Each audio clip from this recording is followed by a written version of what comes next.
I added Mark Bassett as a new employee, and since he's an hourly employee, I need to have a way to track his time to write paychecks. Now, a lot of different companies and people do this a lot of different ways, but we're talking about QuickBooks, so that's the way that we'll use it. I'm going to go up to the Employees menu, come down to the second option, which is Enter Time, and I'm going to use a weekly timesheet. Notice there's also an option down below where you can just enter something for a single activity. And if you had somebody who is doing billable hour work for one of your customers, this would be a great way to do that. But I need to fill out an entire timesheet, so I'll choose to use the weekly timesheet. That then opens. It has Mark's name selected, and it also tells me that this is for the week of July 6th through July 12th, and that's just fine. I'll use that. Well, I want to start entering some time for Mark, so I want to click on the worksheet itself, because the first thing he had was some billable time.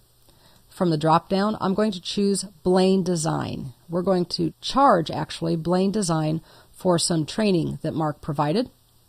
The service item then would be instructor-led training for Word. The payroll item is an hourly wage, because that's the only one we currently have set up right now. And he actually taught the class on Tuesday the 7th. So I will go ahead and enter 6.5 hours.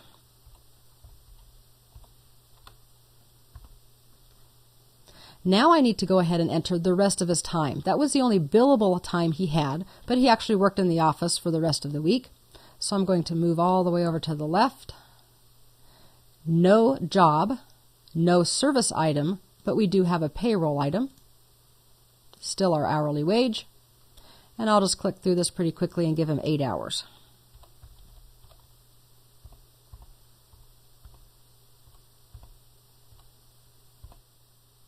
There we go. It's that simple. You can see that you have a lot of room, so if they have complex billable hours and different things that they do, you can put that in. Otherwise, it's going to be pretty straightforward. Before we click Save and Close, which will give us an error, we need to look at the far right column. This gives us a total as well as whether it's billable.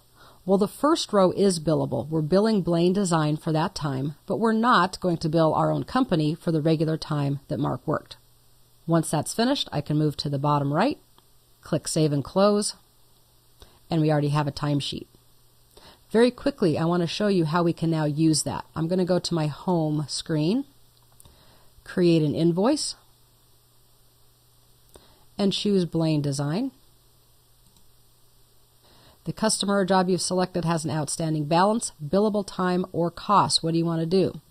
Select the billable time or cost, or you can choose to exclude it. I'll say OK. Box comes up. This is the one we just created for Mark. I'll check the ones that are appropriate. Notice that you do have print selected time and cost as one invoice item. So maybe Mark was in there, 6 or 7 times during the week or over multiple weeks. I don't have to print out each one of those individually on the invoice because Blaine Design really doesn't care to see it probably that way. I can choose this check mark to have it only as one invoice item. Simplifies things a little bit. Then I'll say OK, and that of course gets added into the invoice. If you were not prompted with that, you could always click the button that says Add Time and Costs at the bottom of the invoice and either do an entry or select an entry as appropriate. I'll go ahead and do Save and Close to get out of that. And it brings us back to our home screen.